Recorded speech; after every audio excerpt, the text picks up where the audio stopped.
Today we have a special guest. His name is Bad Behavior. I know I've seen him a couple of times as energetic. When he plays, he kind of reminds me of me when I kind of started. So it's pretty cool to have him in the studio. So, Bad Behavior, tell us your name, social security, genre. What's up? Tell the world who you are. Thank you. That's a compliment, honestly. I feel like I just honestly love whenever I go to your shows, other people's shows that get me to be as energetic as you're saying. So that means the world to me because I don't force it. Honestly, the music just brings it out of me. And then especially when I see you behind the decks and you do your thing, I feel like it's not just playing the music, it's entertaining the crowd. So you don't make them feel shy. So if you're the one dancing and you're the one bringing the crowd up, they'll be like, if the DJ's doing it, I gotta do it. Mm-hmm. So I actually live and die by that philosophy. And I feel like a lot of DJs lose that because, one of the big essence of DJing 101 whenever I teach my students, it's, the simple thing as raising your head up and looking at the crowd does a lot to figure out where you're at and where the crowd is and building that connection, just like a conversation we're having. Yeah. Like, eye contact and understanding everything that's going on helps you maneuver through everything that's going on. Of course. Thank you for the compliments as well. Man. Appreciate you. Kiss. Chat, clip that. Clip it. Man. Ali. I go by Bad Behavior. And just got into the whole DJing scene recently, although I have been wanting to do it for a very, very long time. And I feel like that's one thing that I love about Houston. It has a very welcoming stage to the whole scene, and everybody is so helpful. You've been a part of that team also that inspired me to, let's do it. Like, I'll learn throughout the whole way, but I felt like I kind of had the energy, and being there at Bauhaus or every other club where you guys go and play, being there is like so inspiring, honestly, because not just the vibe, the fact that it's like, that looks so fun and genuine. I want to do that, Yeah. So every time I hear someone saying, like, I want to DJ, I will never say no. Do it. Like, there's a lot that we're going to probably talk about today, but we'll get deep into it. That's crazy. So, what genre you said you play, or how do you classify yourself as a DJ? Yeah, I feel like majority, honestly, of the music that's coming out right now, the subgenres have gotten way out of control. I agree. But I just want to say tech house. I don't want to be specific. Keep it simple. Exactly. Everything is coming out as like kind of tech house, but they are putting it in a specific box. But I play everything. I don't like to stick to a genre where people show up and be like, oh, wait, why did he just switch the genre of what he's playing? I like to keep people on their toes. Like, you know what I'm saying? Maybe at times I'm playing tech house and then I will slow it down and I'll bring it up to garage or I'll bring it up to deep house. It just depends, like you said, keeping your eyes up, seeing what the crowd is feeling, Because at the end of the day, if the crowd is leaving happy, that's all that matters. 100%. They want to come and see you again. Yes. That's all that matters. So if you get this guy what he wants to listen to and this girl what she wanted to listen to, at the end of the day, they'll be like, it's a great show. So that's how you kind of win a crowd. You bring up really good two big points. And I think one of them, the first one is sometimes recently I feel like the new era of DJs and promoters, they really they're just like, hey, like, what do you play? And then there's a few DJs I feel like that, I feel like it's just like us, that we just, there's so much good music that you could play that why wouldn't you? Literally. No respect to the other DJs are just like, they play one genre, which is awesome. Like, but like for me, like, I've been doing it like for 8 years. So it's very difficult for me to stay with one genre. And I think just being technical, like as you get better, technically, you can create a journey in your set to make all those genres make sense. But one of the things that you market, that I also teach my students, is how you market yourself. So the way that I had to kind of fight I'm just like, I don't like to be in a box. Like, I'm all the genres. Yeah. But I was just like, it's literally my bio. It's like, house and techno expert or some corny stuff. So it's but whenever I I sell myself, sounds wrong, but I sell my product, my brand to to a club or like promoter, like that's that's me. And then at the end of the day, like I'm confident in what I bring to the table to any club. So, and I think that's something that a lot of you just need to like be confident in yourself. Fake it till you make it. Even if you're not internally, fake it until you make it.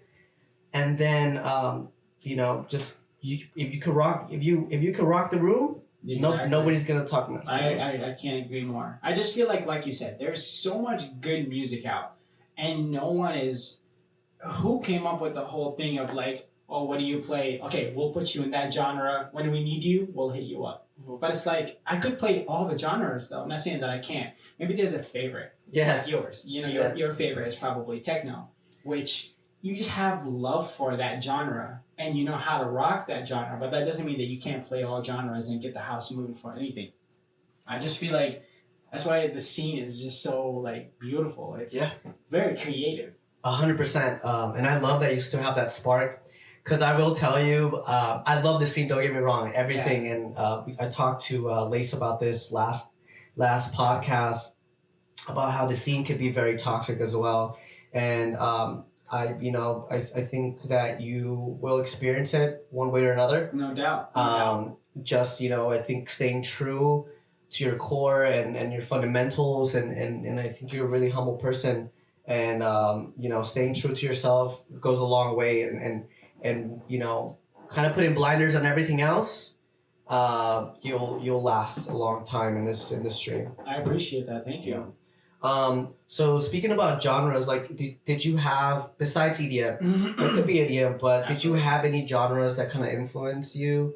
Funny enough, it's kind of like I've had this dilemma in my life. So I honestly, I don't want to say hated, but I disliked EDM.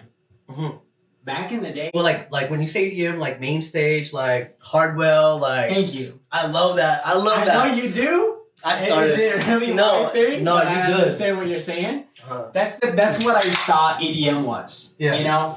Dubstep, Hardwell. You know what I'm saying? Like all of those where it's like I used to listen to a lot of R&B, soul, indie, alternative. Like that was my thing, and like there's a lot of like singers and musicians that I would listen to that would like make music from scratch in a concert where it's like they will start with an instrument, add another instrument, sing at the end of it. It looked like I was like witnessing art. Yeah. And then when I met my girlfriend, that's whenever I had gotten into the house music where I would tell her like, oh, you listen to this beat, boop, bop, bop. Like, where is the art in that? Like, I can't hear music. But then I got hooked. I'm not going to lie. I got hooked so far that now, like you're seeing, I'm trying to be a DJ and I'm doing it either if it's one person in front of me or 1,000 people in front of me. Mm-hmm.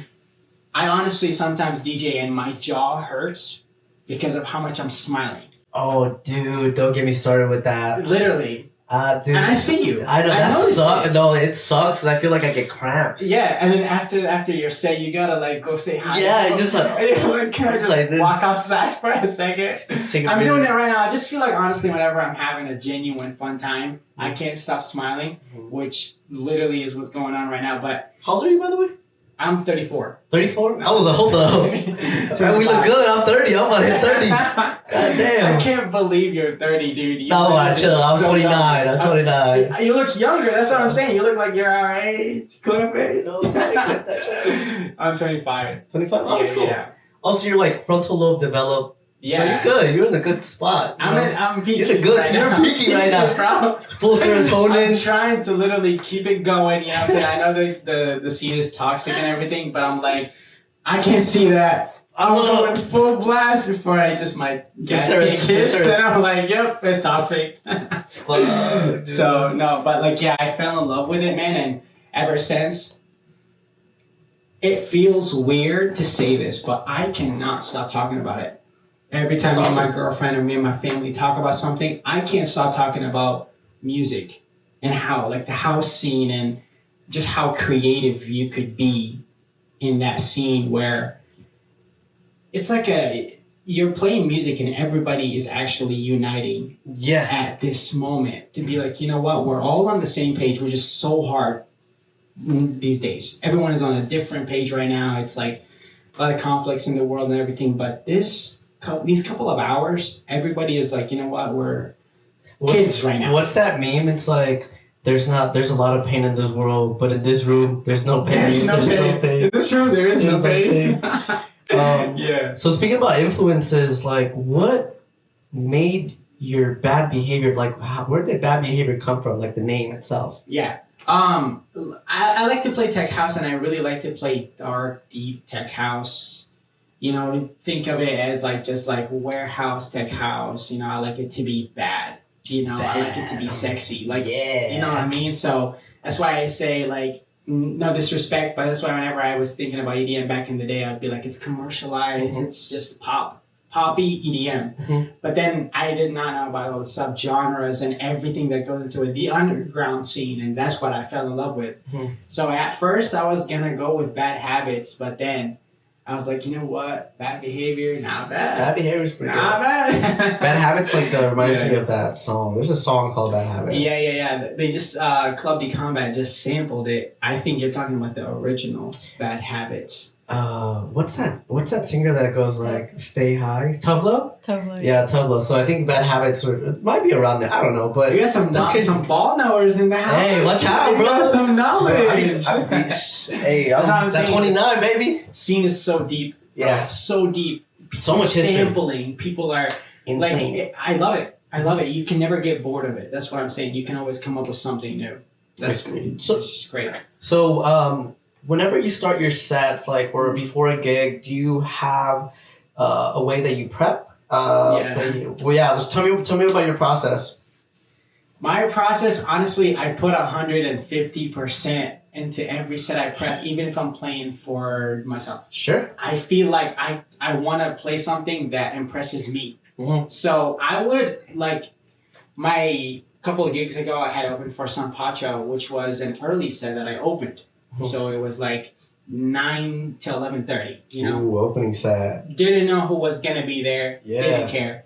I started prepping the night before from 10 p.m. and I didn't fall asleep until 7 a.m. I swear. Oh, yeah, it'd be like that sometimes. Yeah, you just get in your head, you know what I'm saying? And it was also a part of it where I was never bored prepping because it just gets you going. You hear it and you're like, this sounds amazing. Good. Yeah. Like, we're onto something. So it's like that puzzle that you're putting together where it's like, it doesn't feel like a job, honestly. It feels like just you're a kid where all your thoughts and everything you're thinking about outside of music thing is just on the side right now, and all you're focusing on is just putting a set together to make people happy. So that's kind of what I do. I like that because I used to be like that. I'm the complete opposite now. I'm so lazy. I don't blame you. I am so lazy now. But that comes with experience, though. I feel like you're experienced enough right now where you don't have to really prep a set. You know how to mix. You know how to DJ. You know how to do your thing. Unless it's a big gig. Exactly. So the way that I kind of do it, it's like I build a skeleton. And I have these kind of like songs that I kind of exported from empty songs that I exported from Ableton. Yeah. And it's like just a bunch of lines. So that file name, there's nothing on it, but I use them and put them in my crates. Okay. And then it helps me separate energy levels or types certain times. Or like genres. Room in so your eyes. Depending. So like I'm so lazy that I just like if I like a song, like the hardest thing to do is download a song. I literally spend a day just downloading music. Preach. And then I feel like that's the hardest thing to me. I hate it, especially whenever you like find music and you're not near, like say you go on vacation and you gotta catch up on everything that you just found and download it, put it in your. There's so many steps to it where people feel like, oh, I want to be a DJ so bad, and then they get into it and they're like, wait, first of all, it's so expensive. Yeah. Wanting to be a DJ is very, very expensive, from buying your equipment to buying music. You know what I'm saying? It's just, there's so much to it, but it's just when you love it, you're like, I'll do whatever it takes. So then when was the time that you said, I want to do it? Just because whenever you met Paola, you kind of developed it? That's when I fell in love with it. like listening to it. I honestly have been wanting to be a DJ for a really, really long time. Like over like 10 years. I've been wanting to be a DJ ever I was like 14. But again, the DJing aspect of like me wanting to be a DJ was all about like the energy of it. I was like, I could do that because I have so much energy that I want to let out. Yeah. You know, but the music aspect of it, I was like, I don't know how about doing that. Yeah. And then after that, like it just developed. I lived in where I met her. I was in Florida, so I lived in close to Miami. I want to say. Hey, Miami. Miami. There's a whole chapter about Miami. It's so inspiring there. But so I lived close to there for like 3 years before I moved here. Okay. So like 2020, whatever, 2019. Copy that. And I started going to space and. Amazing, literally. We have our little space here, but nothing compares to that place, man. Yeah. So I started going there, and I started like getting more into the scene. It's very competitive there, super competitive in Miami, and like I said, that's what I love about Houston. It's so welcoming that you could start and you could get gigs, you know, like relatively easy. Where over there, it's like they're spoiled. There's a lot of gatekeeping. I could tell you that. Yes. I think it's more of a set, like not superstitious. What's the word when? Superficial, very superficial world. Yeah. Because it's a beautiful city. There's a lot of money. Of course. But you know, it's tough. Luckily I've played there once. Hopefully in the future. Shout out, dude! You killed it. I literally saw everything. It was amazing. Amazing. But I could see like you could definitely see how people can be mean or just kind of just judgmental. I think that's the word. And I think like in like you said, Houston, there's so many. Yeah. And I feel like the community's like everybody knows each other. That's how I'm not gonna lie, like it was really, really hard making friends there. When I moved there, it was really hard. I see that. Because everyone I met was interested in things I'm not interested in. Mm-hmm. You know, they were always judgmental, like we just said, like, you know, where you drive, where you live, what you own, what you do, who you know. But over here, it's just like, exactly, connections there is a big thing. But when I got here and I started going to Bauhaus, like that's where I met all of you guys. I felt like perfect. Amazing. That's my family. Staying here forever. Literally. That's what pushed me to be a DJ because you guys were so welcoming. And also, if I asked a question about something, you would answer it genuinely, not trying to gatekeep or anything like that, which I was like, okay, perfect. I think I could do it. So that's something that I really like about this place. But yeah, man, like in Miami, I would go to space and I got into the whole house music scene, started finding music and the subgenres and everything, and then I moved to here and I started going to Bauhaus, seeing you guys, and I was like, perfect. I think I'm ready to play because this venue means a lot to me, and I want to play at this venue. So you've only played at Bauhaus, right? You know, I think so. Yeah, I've only played it like so far about 6 gigs, I want to say, and they've been at Bauhaus. I started at Bauhaus, and so what was like your favorite moment, like your favorite set that you were just like, you know, you probably had your debut? My debut. Yeah. It was amazing. Yeah. Amazing, cannot justify it, honestly. It was everything I wished for and more, and it was a great set time. It was 12 to 2, so it was a closing time, and I've been talking about it for so long. So like, you know, my girlfriend's family and all of our friends were like, we can't wait for you to start doing it. We can't. Amazing. So it's been building up. Support is amazing, especially when you start. It's beautiful. So beautiful. It's so much love that you feel like that's why, you know, your jaw hurts sometimes. Yeah. Because you're like, all of my people are here. You're basically, the venue is paying you to throw a party with your people. Like, isn't that just so beautiful? Like, I loved it. So I would say that's like. Have you messed up? Did you mess up that time? Funny enough, let me tell you this, bro. This is how much I have put like thought into it. I went so hard on that day that I actually I made the notes, and I made a note of when to transition. Sure. What second? What BPM?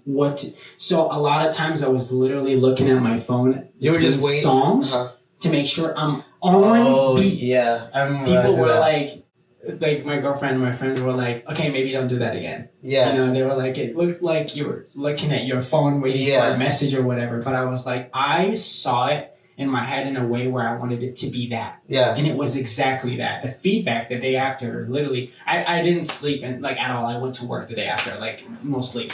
I was just so ecstatic. Feral serotonin, baby. Yeah, exactly, bro. It's drives you insane. You can wait. So you haven't messed up yet? I've yet to mess up. No. Okay, that's good. I mean, I'll tell you this. It'll happen. It's gonna happen. Absolutely. You're gonna like. I think you're gonna have like. I think for me it was like having like really messed up equipment is the worst, and you have to learn how to compensate and of course notice like you're gonna mess up. I think the best thing is understanding it, giving it like let's say 5 seconds. Let it do its thing, and then act. After that, that's it, and then just act like nothing happened. Okay. And just recover. That's the best advice I could give to you. Exactly. I've been to a lot of DJ sets here around every club here where those are the things that I try to pick up on. Yeah. What happens when you mess up? Yeah. What happens if someone approaches you while you're DJing trying to talk to you or whatever? Oh, you know that's what I'm saying? I still don't know what to do. I just kind of just like go back and just ignore it because I'll be like in the zone. I'd be like 5 or 6 songs ahead in 6 songs in my head, like ahead that I can't like. If somebody comes, if I give them a time of day, which I would love to after my set. Don't get me wrong, but like, bro, if you really try to have a conversation with me right now, that's crazy. Like that's what they see it. It's like so easy and simple. They see that what you're doing is just clicking on knobs and stuff. But like, they talk to you, and especially when they come and talk to you when you're like in the middle of a transition. And you feel like you don't want to be rude. But I feel like an asshole. Yeah, I'm just like you have to. Like, I'm sorry. Give me a second. Yeah, but please, just this one. Oh my god, man. Yeah, like I'll talk to you after the set, and I'll give you my attention. But like right now, like I'm trying to. Like I'm not just playing to you. Yeah. I'm playing to everybody. So everyone 100% paid money to be here. You know, maybe not like strictly to see me, but it's like I want to make sure that I give them a good show, so that way they're like, you know what. We like this guy. Yeah. We'll come back and see him again. Unless there's like it's business. It's at the end of the day, it is business. You know, true. And you work on your craft and you're working on your business to make it. So gotta make club money. Yeah. If the sacrifice gotta be you being an asshole, it is what it is. Yeah, you definitely this whole industry makes you get a thicker skin for sure. You've shared something recently on Instagram that I saw that I really appreciated. Check on your, DJs and entertainers. It's a lot.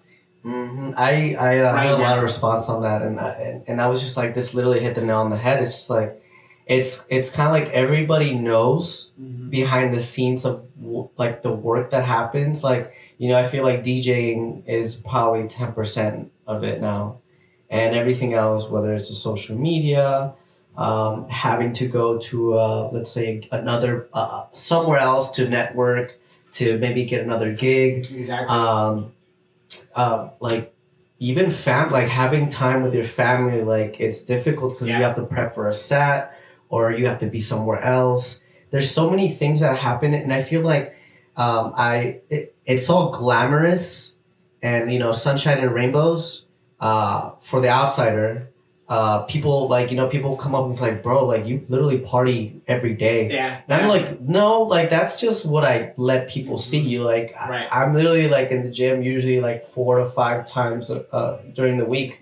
So I could at least, be mentally okay during the weekend because it's tough, man. It's long hours. You might play an hour, but you're gonna stay. You have to stay. You'll probably stay. You gotta show exactly. You gotta support because people are gonna see you as in like, oh, you just came to play. You're saying you're gonna leave play. We came. You know what I'm saying? It's just DJs support DJs and people will bring people, and that's why I say that like you're saying the scene can be very toxic sometimes. Not in a bad way. It could be toxic in like that way. It's like a lot of alcohol around and then the long hours and it's just like you gotta balance all that. And at the end of the day, we do have a life where it's like, you do have a day job or whatever. You do have another job where it's like, you could be playing on a Sunday where you work the next day, but you make the sacrifice because that's what you love to do. That's your double personality that nobody knows. Double life, dude. That's why, a lot of people, I used to, luckily I'm getting to a position where like the money like I'm blessed that it's consistent now. Yeah. Where the money is good for me to not work as many days at my job. Yeah. But like recently, I've gotten people when I post about my job, like they didn't know I was a bartender. But I've been bartending for like 8 years, like extreme cocktails, like very like high end cocktail bars and stuff like that. So people are just like, what? Like I didn't know you were a bartender. I was like, and I think just touring DJ, you know what I'm saying? And that's what they see. That's a dope personality, and that's on their side of the moon. That's what you're pushing. You're pushing that. That's what you love to do. You know what I'm saying? Obviously, that double life that you have is just like what you gotta do to maintain and like certain, make sure that you have a plan B, but you're pushing to make it at what you're good at and what you love to do. So people think that's your main job, which honestly, that is a good thing. Because you're trying to get more eyes on you, and you're trying to let people know that yes, I will invest 110% what I'm doing right now, even if it takes me, not getting my full 8 hours of sleep, whatever it takes. Sure. I'm willing to sacrifice. You know. Yeah, sacrifice is very interesting. It is in the scene. You gotta make a lot of sacrifices. So before you play, do you have like pre-show anxiety? What goes? How do you deal with it? Baby. Tequila, baby. Tequila, baby. Hashtag tequila. No, I do. A lot of times. I mean, before I go and I play a set, say a tequila shot or two would help out. Just kind of shake the nerves and going there. But that's another thing that I really love about going to the clubs that we play at here. Once you get there and your people are there and your peers are just another day in the office, you got this. You feel like, it's reassurance and confidence in a way where it's like, I've done this before. My people are here. I'm playing to my people as well. And then, they're always so supportive in a way where it's like, even if you have anxiety, you've also probably felt that before, where once you're behind the decks and you get that first song rolling, something happens where you're like, yeah, we're partying. We're having a good time now. Now it's time to just have a good time. Exactly. Don't get in your head. Don't overthink it or whatever. You've overthunk it enough. Yes. Prepping your set and doing all that. Yeah. So it's like, no, it's just doing it. Yeah, I have really, what about you? Yeah, I have really bad anxiety before it's definitely gotten better. But literally the hour before, I have a ritual where even on the way to the gig, I can't listen to EDM. I'll be listening to classical music I get or you. rap or I get you. Just to get out of the bubble, and I'm just really really focused. No matter even if I know that my set is good, I don't have to worry about it.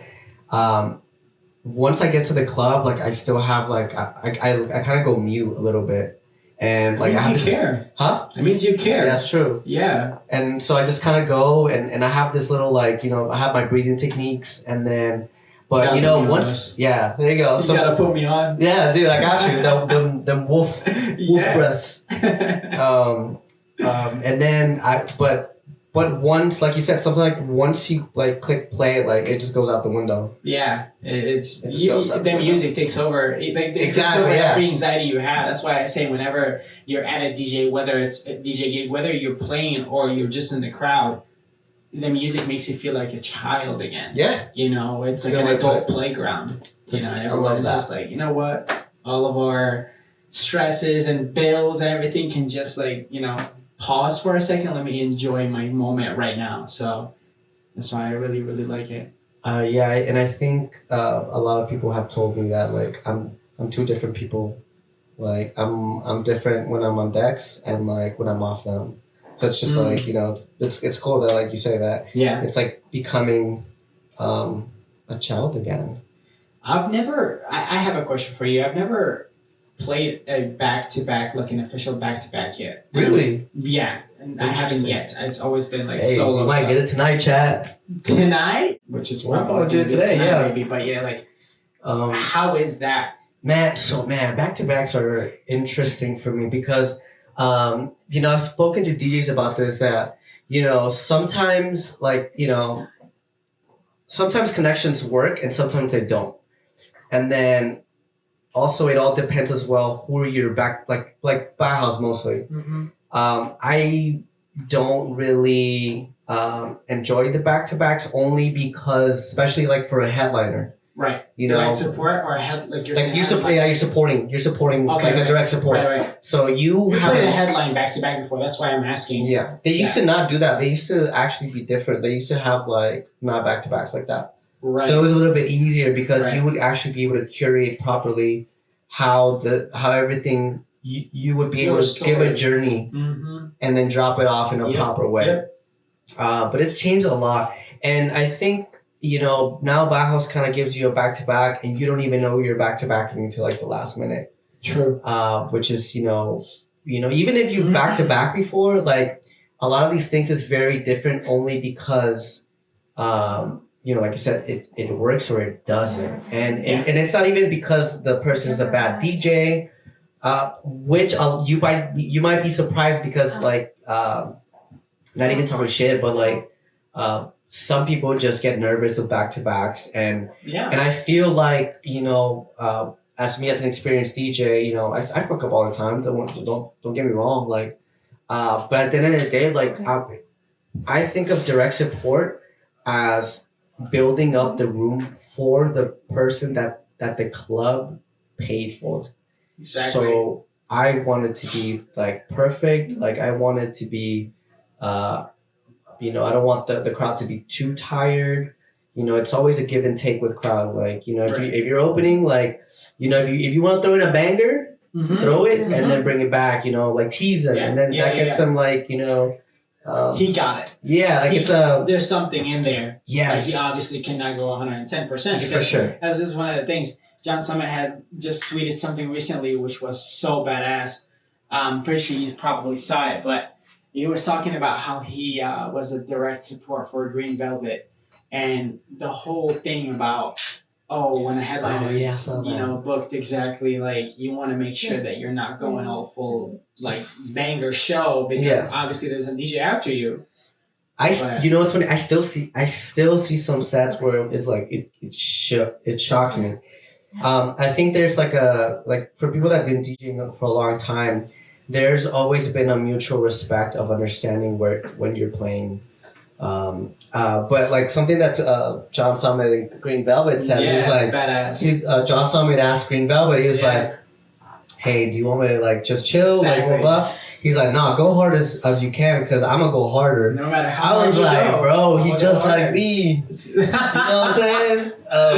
Yeah, that was really badass, and I love that because at the end of the day, you just I watch a lot of comedy, and I go to a lot of comedy like shows. So a lot of times that's also a thing there where it's like you want your opener you want to book an opener that doesn't do as good, so your show pops up. You know? But it's like if you're confident in your thing, like let the whole show ride and be a banger. Like let people be like, oh man, we showed up at 10, 11, whatever, and it was banging from start to finish. So it's like.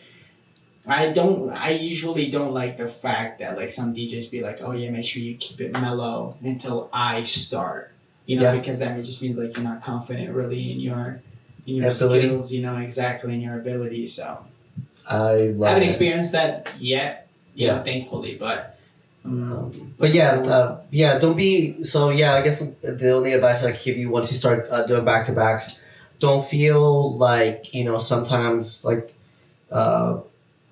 Sometimes it doesn't work, and you just have to play the best with it.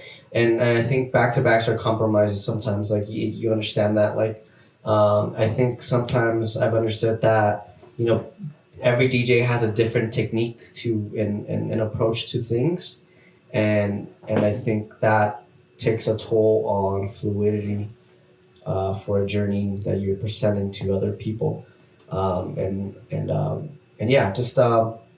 And I think, you can have somebody that's like, just literally just chill as fuck, and I'm out here just like jumping, like, you know what I'm saying, brother. You know what I'm saying, and it's just like, bro, like you kill your vibe, bro. Like you killing my vibe, dog. It's like, come on, like don't you want to move? Like now I just gotta be nonchalant, dog. Exactly. So it's like, you gotta find that middle ground where it's like at the end of the day you're like I want to move, like I want to get the crowd going. Jumping. Because that means honestly it's a reflective thing. 100%. I've seen you've probably experienced that so many times too. I've been at a gig of yours one time, you know, the coffee thing where people were shy to get close to the DJ like booth, where it's like, come on guys, it's fine. Yeah. The DJ will feed off of your energy too. So it's like, if they're all the way in the back and they're just like shy to move forward, it's like, you're like, what do I need to do to get you guys to just be like, come on, we're all fam here. Yeah. In the club, we're all fam, baby. We're cool. Dude, I think one of the like the hardest, like when I see that crowd when it's like dead, I have to go out of my way to like have fun. Yeah. And then, but people start picking up, like they're just like, oh, what the fuck? Like this dude is like, what is he on? Like, and then people start like, and then you see a pocket of people just like moving. I was like, oh, I got you. And then like you start getting into other, and then you start getting pockets, and then it just becomes a party. You know, that's awesome. It's beautiful. It's a beautiful art. And I think that's something that a lot of people don't understand is that while you're a DJ, there's also that segment of you being an entertainer, and a lot of DJs forget this. 100%. You're an entertainer. I mean, obviously, like if you were in the 80s, the booth was in the back and nobody saw you. You know, it was all about the music. 100%. I love that. Mm-hmm. But you know, at the end of the day, like you're there. A lot of people are there for you and entertainment and stuff like that. Exactly. Yeah, man. So, where do you see yourself in like 5 years? Like, where do you want to go? Oh, shit. You know, do you want to stay like underground? Do you want to play festivals? Like, what is the idea of Bad Behavior and where do you want to see it?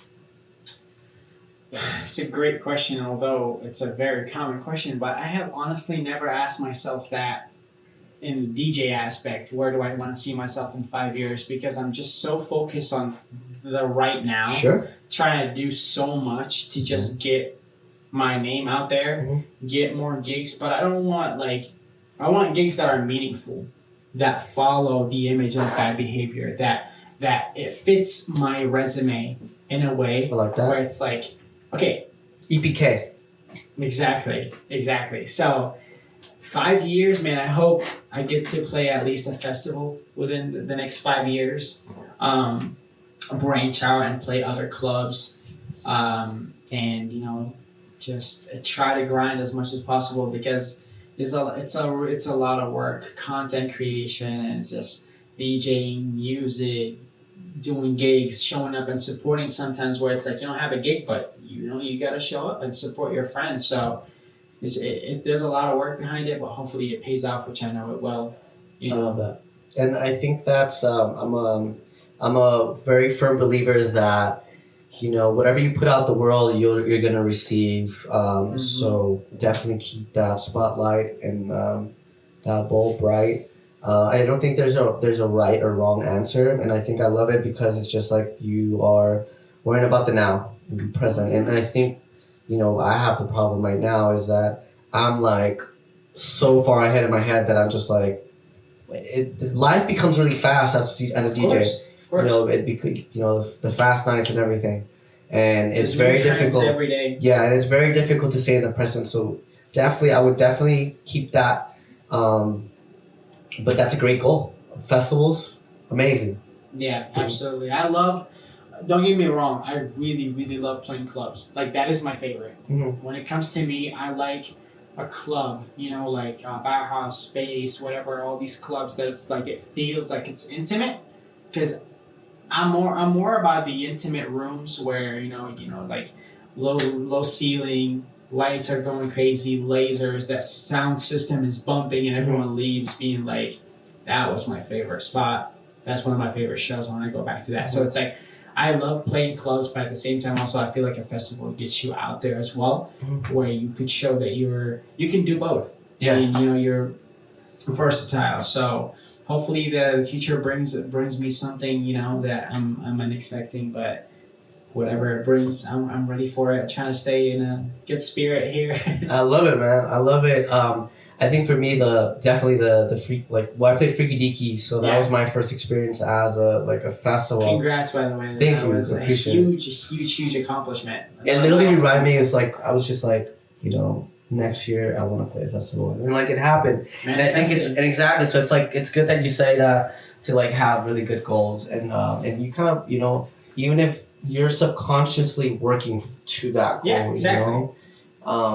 But yeah, definitely. I love playing festivals, but the two big differences are that, like you said, the intimacy of an underground club is that you're literally face to face. Yeah.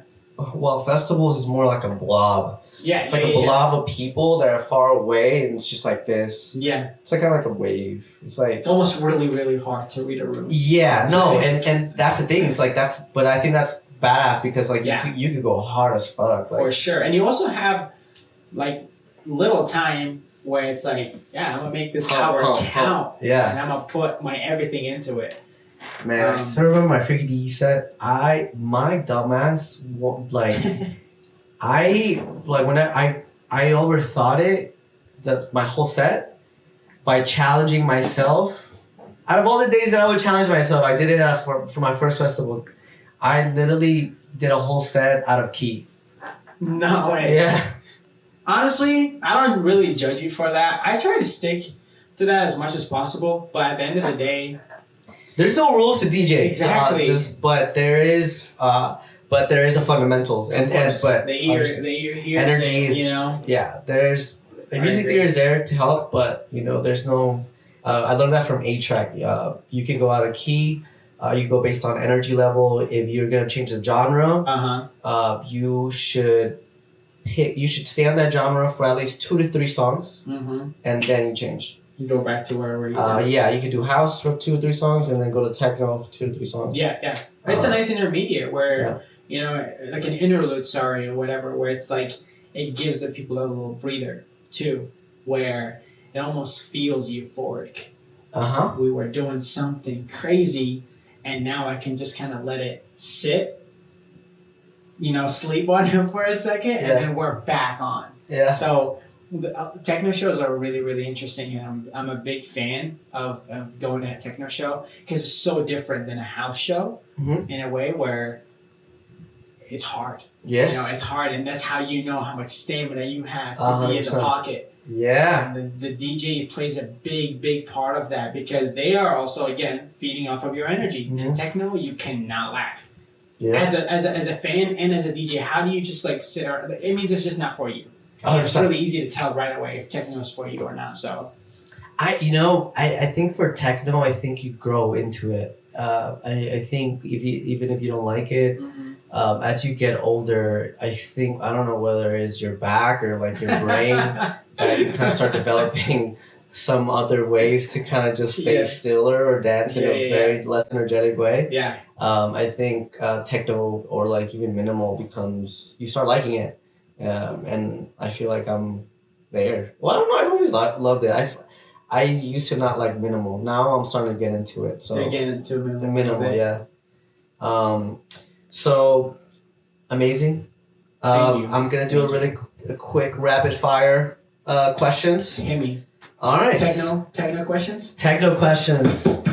Where's oh damn! Have we reached the future? The wrist flicks hits.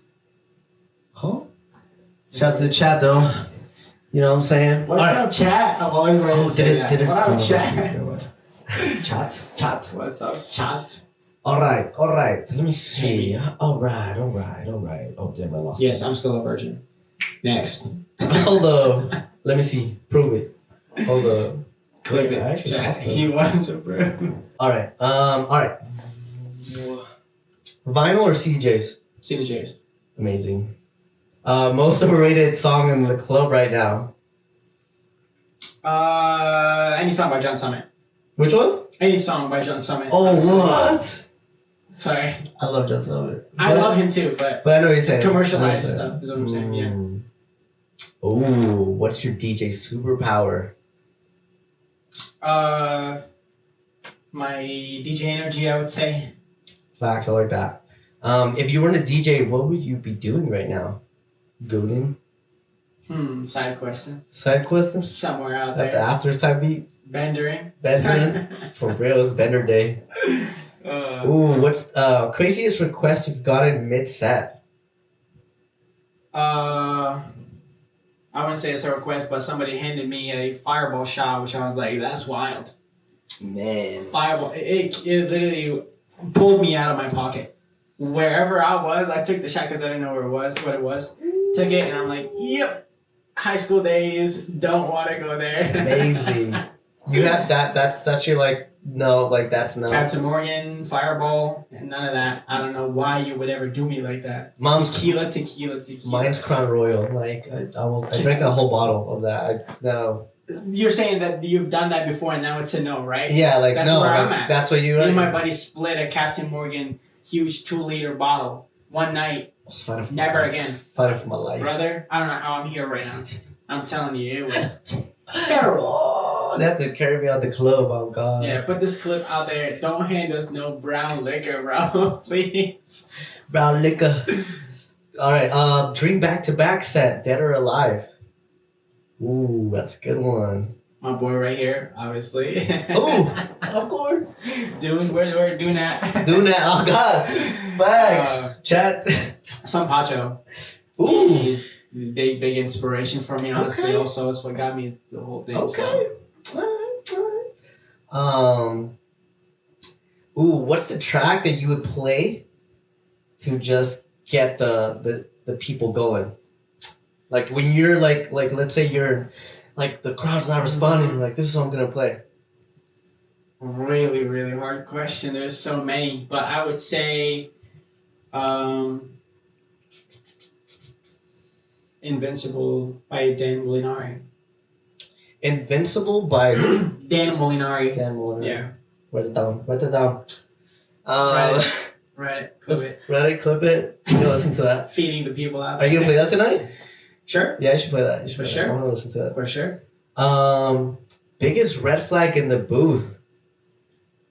Man, when I just feel like when I'm playing, like we already talked about that. When I'm playing and you just come up and you try to talk to me or Facts. Try to get a flick or whatever, and I'm like, bro, let me just finish. If you can play one genre for the rest of your life, what would it be? Tech house. Tech house? Tech house for sure. Nice. And then last question.